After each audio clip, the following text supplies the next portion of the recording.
संक्रांतीला काही महत्त्वाच्या गोष्टी आहेत किंवा संक्रांतीला आपण ही कामे केली पाहिजे, तर ती महत्त्वाची कामे कोणती तर आपण पुढे जाणून घेणार आहोत। सर्वात पहिलं आणि महत्त्वाचं काम आहे तर ते म्हणजे तिळस्नान। या दिवशी तिळाच्या पाण्याने आंघोळ करावी। तर आंघोळ करताना मकर संक्रांतीच्या दिवशी सकाळी लवकर उठून आंघोळ करताना पाण्यात तीळ टाकावी किंवा जर गंगाजल असेल तर गंगाजल टाकावे। असे केल्याने सूर्यदेवाची कृपा प्राप्त होते, तसेच कुंडलीतील ग्रह दोष दूर होतात आणि व्यक्तीला सूर्य आणि शनी या दोन्ही ग्रहांची कृपा प्राप्त होते। तर त्यामुळे आपण संक्रांतीला तिळाच्या पाण्याने आंघोळ अवश्य करावी। तसेच तिळाचे उटणे बनवून किंवा तिळाचं उटणं लावून आंघोळ करावी। तर आंघोळ करताना तिळाचा वापर अवश्य करावा, तर यालाच तिळस्नान म्हणतात। आणि हे काम किंवा ही महत्त्वाची गोष्ट आपण संक्रांतीच्या दिवशी म्हणजे तिळस्नान आपण अवश्य करावे। त्यानंतरची दुसरी महत्त्वाची गोष्ट आहे तर ती म्हणजे सूर्यदेवाला अर्घ्य देणे। मकर संक्रांतीच्या दिवशी सूर्यदेवाला अर्घ्य अर्पण करण्याला खूप महत्त्व आहे, कारण संक्रांत हा सूर्यदेवाचा सण किंवा सूर्यदेवाचा दिवस मानला जातो। तर या दिवशी तांब्याचा तांब्या किंवा स्टीलचा तांब्या त्यामध्ये पाणी घेऊन त्यामध्ये तीळ, गूळ, तसेच हळद, कुंकू, अक्षता, फुलं हे सर्व साहित्य टाकून ओम सूर्याय नमः, ओम सूर्याय नमः या मंत्राचा उच्चार करत सूर्यदेवाला अर्घ्य अर्पण करावे। मकर संक्रांतीच्या दिवशी दानाचे विशेष महत्त्व आहे। या दिवशी गरिबांना दान करा। संक्रांतीला दान केल्याने शुभफळ प्राप्त होते। खिचडी, तीळ, गूळ अशा बऱ्याच गोष्टी आपण दान करू शकतो आणि दान केल्याने पुण्य मिळते। आणि या दिवशी म्हणजे संक्रांतीला कोणत्या गोष्टी आपण दान केल्या पाहिजे, कोणत्या गोष्टी दान कराव्या आणि का कराव्या, तर याचा संपूर्ण व्हिडिओ आपल्या चॅनलवर आहे। तर त्याची लिंक तुम्हाला डिस्क्रिप्शन बॉक्समध्ये मिळेल किंवा व्हिडिओच्या शेवटी देखील तुम्ही बघू शकता। तसेच या दिवशी खिचडी खाण्याची ही परंपरा आहे, त्यामुळे अनेक ठिकाणी या सणाला खिचडीचे पर्व म्हणून देखील ओळखले जाते। तर म्हणून या दिवशी गरिबांना दान नक्की करा। त्यानंतर आहे तीळ भक्षण। तर भक्षण म्हणजे खाणे। तर या दिवशी तिळालाही खूप महत्त्व आहे। संक्रांतीमध्ये तीळ खाण्याला महत्त्व आहे। तर संक्रांतीमध्ये तिळाचे लाडू, तिळाची वडी, तिळाची चटणी, त्याचप्रमाणे स्वयंपाकात आपण जेही पदार्थ बनवतो तर त्यामध्ये तीळ टाकून आपण ते पदार्थ खाल्ले पाहिजे, तीळ खाल्ली पाहिजे आणि संक्रांतीला एकमेकांना तिळगुळ वाटून तिळगुळ खावा। त्यानंतरचं महत्त्वाचं काम किंवा महत्त्वाची गोष्ट आहे तर ती म्हणजे तिळाचा होम। तर तिळाचा होम आपण संक्रांतीला जरूर करावा। तिळाचा होम करण्यासाठी इथे एक छोटी पंती घ्यावी। तर पंतीमध्ये थोडे तांदूळ टाकावे आणि संक्रांतीला तिळाला फार महत्त्व आहे, तर त्यामुळे यामध्ये तीळ टाकावेत आणि कापूर टाकावे। तर अशा प्रकारे तीळ, तांदूळ आणि कापूर टाकून आपल्याला तिळाचा होम हा तयार करायचा आहे। आणि हा होम आपण संपूर्ण घरभर पसरावा, म्हणजे संपूर्ण घरभर फिरवावा। त्यानंतर आपण ज्याप्रमाणे आरती घेतो तर त्याचप्रमाणे आपण आरती घेऊन आपल्या चेहऱ्यावरही आपण ते हात फिरवावे, म्हणजे या तिळाच्या होमने आपल्या घरात सुख, शांती आणि एक पॉझिटिव्हिटी राहते। त्यामुळे संक्रांतीला तिळाचा होम जरूर करावा। आणि तिळाचा होम हा तुम्ही सकाळी किंवा संध्याकाळी म्हणजे दिवा लावणीच्या वेळेस देखील तुम्ही करू शकतात। अशा पद्धतीने ही सर्व महत्त्वाची कामं किंवा ही महत्त्वाच्या गोष्टी आपण मकर संक्रांतीला करायची आहे। आणि मकर संक्रांत, भोगी, संक्रांत आणि किंक्रांत हे 3 दिवस आपण साजरे करत असतो।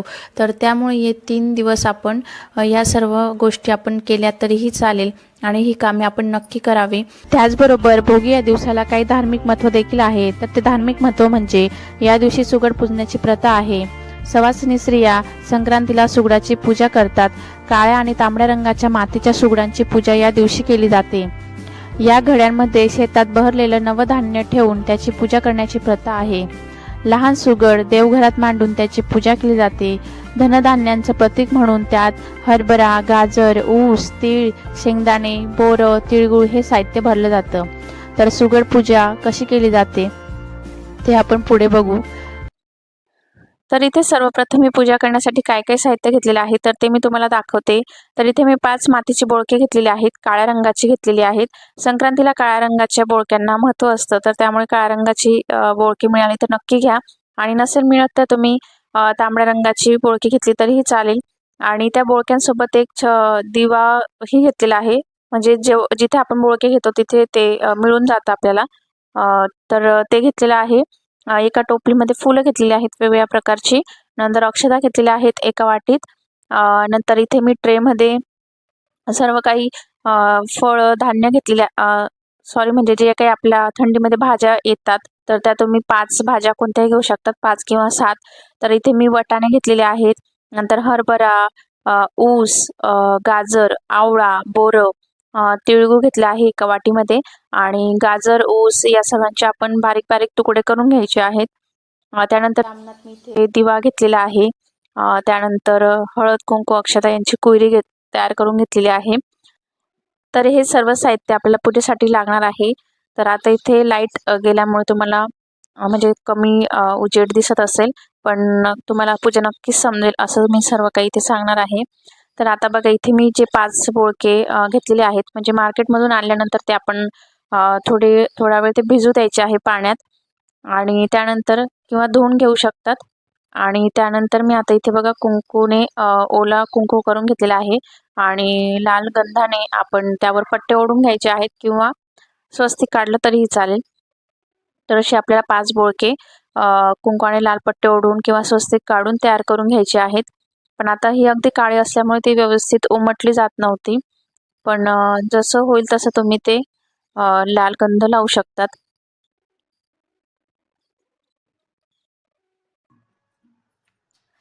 तर अशा पद्धतीने सर्व बोळक्यांना मी हळद कुंकू लावून 5ही बोळके म्हणजे तयार करून घेतलेले आहेत. आणि आपल्याकडे जशी प्रथा असेल तसं तुम्ही करू शकतात. म्हणजे बरेच जण 5-7 बोळक्यांची पूजा करतात. तर काही जण 5 फक्त तुळशीसाठी आणि 5 देवघरासमोर ठेवण्यासाठी असे 10 सुगटसुद्धा मांडतात किंवा काही जण फक्त एक मोठा आणि एक छोटा असे सुद्धा मांडतात. तर जसं आपल्याकडे प्रथा असेल तसं तुम्ही करू शकतात. आणि मी तुम्हाला एक खरं सांगते, जर तुम्हाला काही माहीतच नसेल की कसं पूजा करतात किंवा आमच्याकडे कशी प्रथा आहे, ताई मला माहीतच नाही. तर जसं तुम्हाला माहीत नसेल तर तुम्हाला म्हणजे तुम्ही फक्त 5 अशा पद्धतीने बोळके घेऊन किंवा सुगड पूजा करू शकतात. तर सर्व बोळके वगैरे तयार करून झाल्यानंतर मी आता इथे छान म्हणजे चौरंग एका जागेवर जिथे मला पूजा करायची आहे तर ती जागा स्वच्छ करून घेतली. त्यावर आधी स्वस्तिक काढायचं आहे. नंतर चौरंग मांडलेला आहे. लाल वस्त्र अंथरलं आणि खाली छोटीशी रांगोळी वगैरे काढून घेतली आहे. नंतर इथे आता सर्वप्रथम आपण दिवा प्रज्वलित करायचा आहे. कोणतीही पूजा करायच्या आधी आपण अग्निसाक्षीने पूजा सुरू करायची. तर आता इथे बघा दिवा प्रज्वलित करून घेतलेला आहे. खाली थोड्या अक्षता ठेवल्यात आणि आता त्यानंतर आपण सर्वप्रथम आपण गणपती बाप्पाची पूजा करायची आहे. तर ही पूजा म्हणजे तुम्हाला जर तुमच्या देवघरात जागा असेल तर तुम्ही तुमची देवपूजा झाल्यानंतर लगेच तुम्ही समोर तिथे हे 5 बोळके मांडून तिथेही तुम्ही सुगड पूजा करू शकतात किंवा वेगळी पूजासुद्धा तुम्ही मांडू शकतात. तर आता इथे मी वेगळी पूजा मांडलेली आहे. आणि आता इथे दिवा प्रज्वलित केल्यानंतर आता आधी इथं आपण गणपती बाप्पांची पूजा करून घेऊया. एक छोटंसं चौरंग घेतलं, त्यावर अक्षता ठेवल्या आणि त्यानंतर गणपती बाप्पांची स्थापना करून घेतलेली आहे. तर गणपती बाप्पांना सर्वप्रथम हळद कुंकू अक्षता फुलं वाहून गणपती बाप्पाला शृंगार सुद्धा करून घेतलेला आहे. आणि ते वक्रतुंड महाकाय सूर्यकोटी समप्रभ निर्विघ्नं कुर्मे देव सर्व कार्येषु सर्वदा असा मंत्र म्हणून आपण गणपती बाप्पाची पूजा करून घ्यायची आहे. आणि गणपती बाप्पाला हळद कुंकू अक्षता फुलं वाहून पूजा करून गणपती बाप्पाला समोर गुळ खोबऱ्याचा नैवेद्य दाखवायचा आहे. तर आता इथे लाईट नसल्यामुळे तुम्हाला खूप अंधुक दिसत असेल, पण नक्कीच तुम्हाला समजेल अशी मी पूजा दाखवत आहे. तर गणपती बाप्पाची पूजा करून झाल्यानंतर मी आता इथे 5 बोळके मांडण्यासाठी थोड्या अक्षता ठेवून घेते आणि त्यावर 5 बोळके ठेवणार आहे.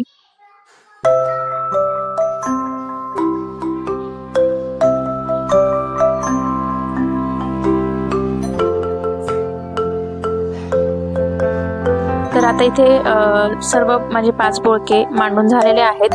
आणि त्यानंतर आता इथे मी सर्व बोळक्यांमध्ये थोड्या अक्षता टाकून घेते. त्यानंतर इथे तीळ आहे तर तीळही टाकून घेते. आणि ज्या भाज्या तुम्हाला उपलब्ध होतील तर त्या तुम्ही पूजेमध्ये घेऊ शकतात. आणि काही जण ही पूजा भोगीच्या दिवशी सुद्धा करतात किंवा काही जण संक्रांतीच्या दिवशी करतात. तर मी तुम्हाला आधीही सांगितलं जसं तुम्ही नेहमीप्रमाणे करत असाल तसं करू शकतात किंवा संक्रांतीच्या दिवशी सकाळी करावी ही पूजा. तर आता इथे बघा एक सर्व भाजी मी इथे टाकून घेते. म्हणजे आधी इथे वाटाणे, थोड्या अक्षता टाकल्यानंतर तीळ टाकले, तिळगुळ असतील तर ते टाकायचे आहेत. त्यानंतर आता ते वटाणे ठेवते. नंतर गाजराचे तुकडे, ऊसाचे तुकडे, आवळा, बोरं या सर्व वस्तू आपण टाकायच्या आहेत. पूर्वीपासून सुगड पूजण्याची एक प्राचीन परंपरा आहे आणि ती अजून सुद्धा बरेच म्हणजे सर्व स्त्रिया संक्रांतीच्या दिवशी करत असतात. तर हे सुगड पूजणे म्हणजे सुगड म्हणजे सुघट या शब्दाचा तो अपभ्रंश आहे आणि त्या शब्दापासून सुगड हा शब्द बनलेला आहे. तर सुघट म्हणजे सुगडीत असे गट म्हणजे शेतात जे भरलेले धान्य असते तर ते त्या सुगडात किंवा त्या घटात घालून किंवा टाकून त्याची पूजा करणे याला सुगड पूजा म्हणतात किंवा सुगड पूजणे असे म्हणतात. तर पूर्वी स्त्रिया संक्रांतीच्या दिवशी सुगड पूजून म्हणजे बायकांना आपल्या घरी बोलावून हळदी कुंकवाचा कार्यक्रम करायचे आणि हे जे सुगड असायचे तर ते वाण म्हणून दिले जायचे. तर अशा प्रकारे पूर्वी असे हळदी कुंकवाचा कार्यक्रम साजरा केला जायचा. तर आणि ही हळदी कुंकू करण्याची प्रथा अजून सुद्धा चालू आहे. परंतु हळदी कुंकवाच्या कार्यक्रमात आपण बायकांना अगदी वेगवेगळ्या पद्धतीने आता वाण म्हणून साहित्य दिलं जातं. मग ते आपल्या किचनमधल्या वस्तू असतात, बरेचसे प्लास्टिकच्या वस्तू दिल्या जातात. पण प्लास्टिकच्या वस्तू शक्यतो आपण टाळाव्यात. तर हे 5 वाण देऊन सुद्धा आपण छान हळदी कुंकवाचा कार्यक्रम सुद्धा करू शकतो. तर हे 5 तुम्ही संक्रांतीच्या दिवशी सकाळी ही पूजा केली की संध्याकाळी तुम्ही बायकांना घरी बोलावून संक्रांतीच्या दिवशीच हा कार्यक्रम म्हणजे हे वाण म्हणून हळदी कुंकवाचा कार्यक्रम त्या दिवशी करू शकतात. किंवा हळदी कुंकवाचा कार्यक्रम हा संक्रांतीच्या पहिल्या दिवसापासून ते रथसप्तमीपर्यंत केला जातो. त्याचप्रमाणे लहान मुलांचे बोरनान सुद्धा केले जाते. तर तुम्ही बोरनान सुद्धा या काळात म्हणजे संक्रांतीच्या दिवसापासून ते रथसप्तमीपर्यंत करू शकतात. तर अशा पद्धतीने आता इथं माझे सर्व बोळक्यांमध्ये सर्व धान्य वगैरे भरले गेलेले आहेत आणि त्यानंतर छान अशी फुलं वगैरे सुद्धा वाहिली आहेत सुगडला.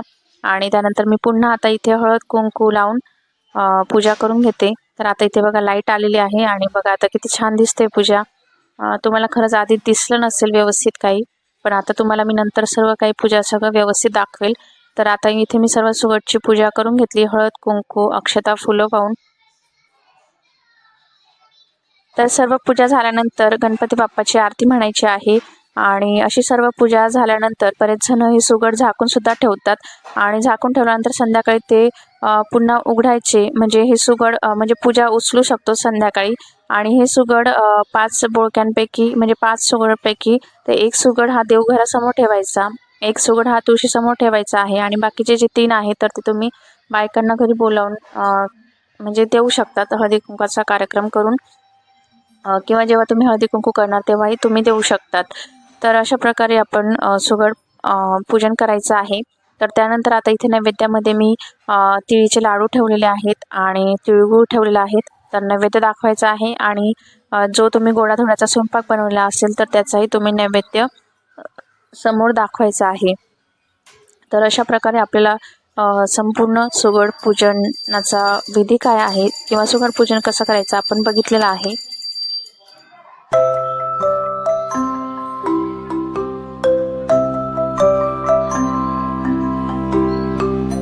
तर कसा वाटला आजचा व्हिडिओ आवडला असेल तर एक लाईक नक्की करा, शेअर करा, कमेंट करा आणि चॅनलला सबस्क्राईब करायला विसरू नका. तर पुन्हा भेटूया असाच एका छानशा व्हिडिओमध्ये. तुम्हाला सर्वांना येणाऱ्या संक्रांती सणाच्या खूप खूप शुभेच्छा. तिळगुळ घ्या, गोड गोड बोला आणि सबस्क्राईब करायला विसरू नका.